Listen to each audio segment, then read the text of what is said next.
Fala galera, hoje a gente vai fazer uma discussãozinha bem interessante sobre um vídeo que estava bombando algumas semanas atrás e nesse vídeo aparecia a Graciane Barbosa suspendendo o corpo de um homem na parede. E aí galera, para quem não é da área, né, acha que é super misterioso, o que está acontecendo aqui? Será que a Graciane é tão forte assim mesmo? Parece ter algum truque, né, alguma malandragem ou até mesmo edição de vídeo, mas gente, vocês vão ver que aqui o vídeo é real e ele tem uma explicaçãozinha simples, bem plausível, que a gente aborda na física, tá ok? Então, antes de mais nada, eu quero que vocês vejam o vídeo comigo. Então, o vídeo é esse. Vou pegar aqui do comecinho. Vocês vão ver que o homem está aqui, a Graciane está aplicando uma força no homem, que está apoiado, e vai aparecer uma pessoa aqui do lado esquerdo tirando esse apoio. Então, ele literalmente está suspenso, né? Aí você pode parar e pensar, caramba, deixa eu voltar aqui. Será que a Graciane é tão forte assim, né? Mas vocês vão ver, gente, que a Graciane está sendo ajudada por um conceitinho da física, beleza? Então vamos lá. Eu vou excluir aqui esse print e a gente vai trabalhar com um desenhozinho lindo que eu já preparei para vocês. Então, considere esse desenhozinho top aí que a gente fez, em que a massa M laranja seria o corpo da pessoa que está sendo comprimido pela Graciane, né? Todo mundo tá vendo que isso aqui é a Graciane, né? Tá lindo o nosso desenho. Então vamos lá. Galera, pensa comigo.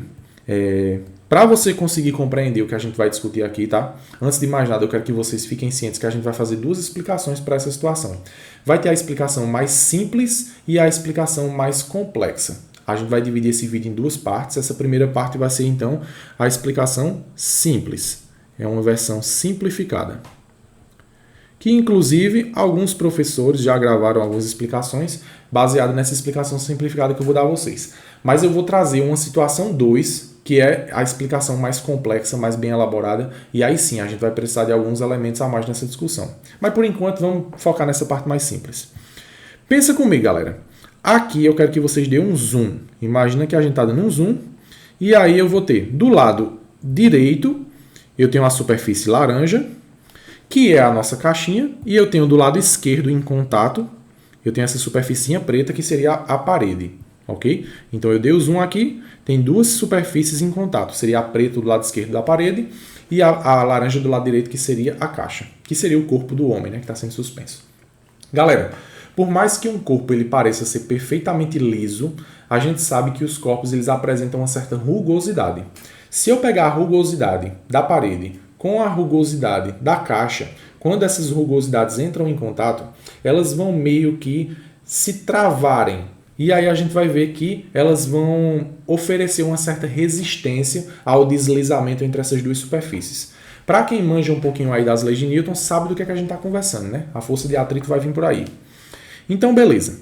A gente já sabe que tem uma força de atrito aqui. A resposta da nossa primeira questão é essa. A explicação física é porque existe uma força de atrito, ok? Mas vocês vão ver que eu vou trazer uma segunda pergunta que é um pouco mais interessante do que essa. Mas vamos lá. Antes de mais nada, eu quero que vocês parem para pensar. A premissa, a gente vai partir do pressuposto de que a força resultante é igual a zero, beleza? Por quê? Porque o nosso bloquinho laranja está em repouso, gente. Então, se o bloquinho laranja está em repouso, é porque a força resultante sobre ele vai ser zero, ou seja, as componentes vetoriais do eixo Y estão se cancelando e as componentes horizontais também estão se cancelando, por isso que ele está em repouso, ok? Então, vamos lá. Quais são as forças que estão atuando aqui?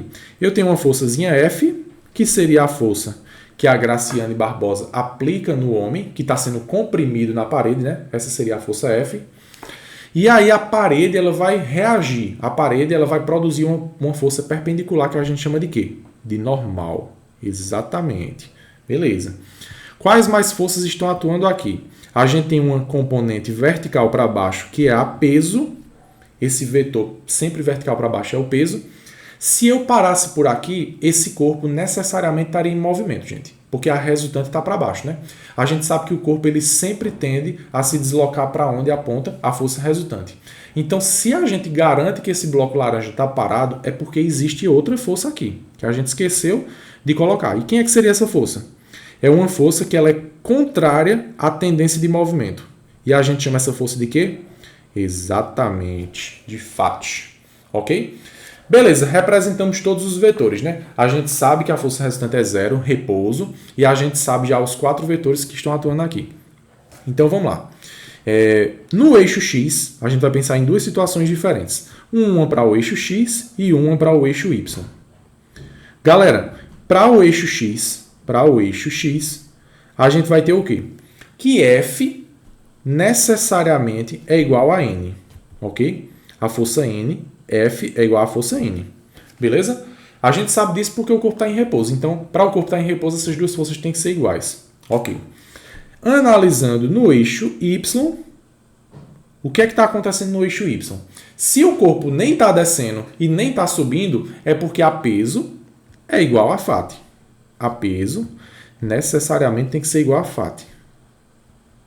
Aí você pode parar para pensar, professor, quando é que a situação não teria uma igualdade entre essas duas forças? Se o bloco estivesse se movimentando para baixo, é porque a peso é maior que a FAT. Se o bloco está se deslocando para cima, é porque a FAT é maior que o peso, beleza?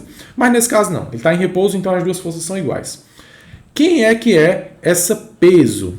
O peso a gente sabe que é mg, ok? E a FAT a gente sabe que é μ vezes a normal, tranquilo?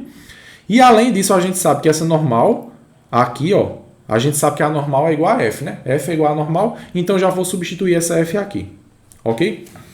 Beleza, a gente já respondeu a primeira pergunta, que é uma pergunta legal, e a gente já sabe que a explicação física é porque existe uma força de atrito que mantém esse sistema em equilíbrio. Mas agora eu vou fazer uma segunda pergunta que ela é mais interessante, tá? Eu particularmente acho sensacional. Qual seria a força F mínima necessária para manter esse sistema em equilíbrio? E aí, como é que a gente faz?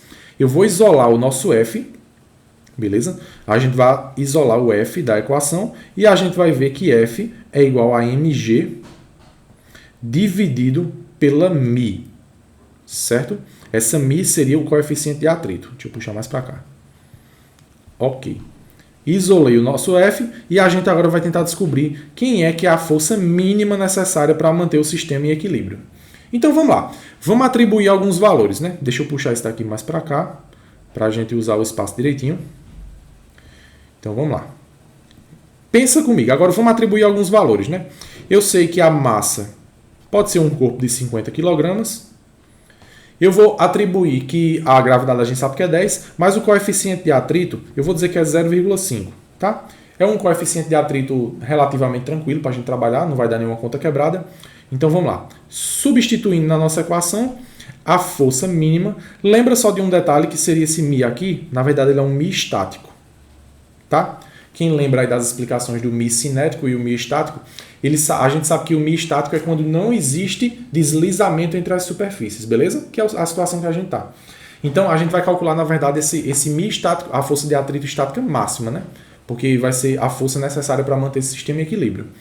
Então, essa força que eu vou aplicar vai depender de mg dividido por μ. Massa, a gente sabe que é 50, gravidade, a gente sabe que é 10, e o coeficiente de atrito estático é 0,5, beleza? Portanto, essa força vai ser igual a quem? 50 vezes 10 dá 500, dividido por 0,5, 1000. 1000 newtons. Aí você pensa, caramba, velho, que resultado estranho. Eu sei que a peso aqui, ó, ela vale 500 newtons, né? Massa vezes gravidade. Mas, ao mesmo tempo, eu sei também que a força que eu estou aplicando é 1000 newtons, a menor força necessária para manter esse sistema em equilíbrio. Que coisa estranha. Eu vou aplicar 1000 newtons para segurar uma coisa que tem 500 newtons, né? Parece até desperdício de força. E realmente é, gente. Vocês vão ver que a segunda parte do vídeo, né? O próximo vídeo que eu vou gravar, que tem as explicações mais com alguns elementos mais complexos, vocês vão ver que, na verdade, essa força F ela não está otimizada, beleza? Essa força F ela precisaria estar em outra situação para a gente conseguir otimizar e aplicar uma força menor, tá? Mas isso aí é discussão para o próximo vídeo. Então, vamos lá. Eu quero que vocês fiquem cientes aqui para a gente finalizar o vídeo o quê? Que essa força, o que é que faz essa FAT ser grande, né? Eu aplico uma força, quanto maior essa força, maior vai ser a normal. E quanto maior a normal, maior vai ser a FAT. Porque a gente sabe que a FAT depende de μ vezes a normal, né? A FAT ela é μ vezes a normal. Então, se você quer uma força de atrito que seja grande, para cancelar esse peso, então você tem que fazer uma força grande aqui, para gerar uma normal grande e gerar uma força de atrito grande. Beleza? Então essa força mínima necessária seria 1000 newtons. Beleza, a gente vai encerrando por aqui. Eu queria só que vocês fixassem mais um pensamentozinho aqui. Se não existisse essa força de atrito, o que é que aconteceria? Será que tinha como eu aplicar uma força e manter esse bloco em repouso? E a resposta, galera, é que não. Se não existisse força de atrito, nessa circunstância que a força que eu estou aplicando ela é perpendicular à superfície, é impossível manter esse bloco M em repouso. Porque pensa comigo, faz de conta que o Mi aqui, ao invés de ser 0,5, vai ser 0,0, né? Eu estou trabalhando com uma situação em que as superfícies elas não têm rugosidades. Então, elas não têm coeficiente de atrito. Independentemente da força que eu aplicar, essa força de atrito aqui, ela vai zerar por causa do meu coeficiente de atrito estático. Em outras palavras, ia ser impossível a Graciane manter a pessoa em repouso lá, aplicando uma força, se não existisse a FAT. Né? A FAT ela é super importante no dia a dia da gente. Eu só consigo segurar esse lápis por causa da FAT, eu só consigo andar por causa da FAT, o veículo ele só consegue se deslocar por conta da FAT. Então é isso. No próximo vídeo a gente vai conversar esses elementos mais complexos e vocês vão ver que é uma explicação ainda mais interessante. E eu particularmente ainda não vi na internet. Então é isso. Valeu, galera.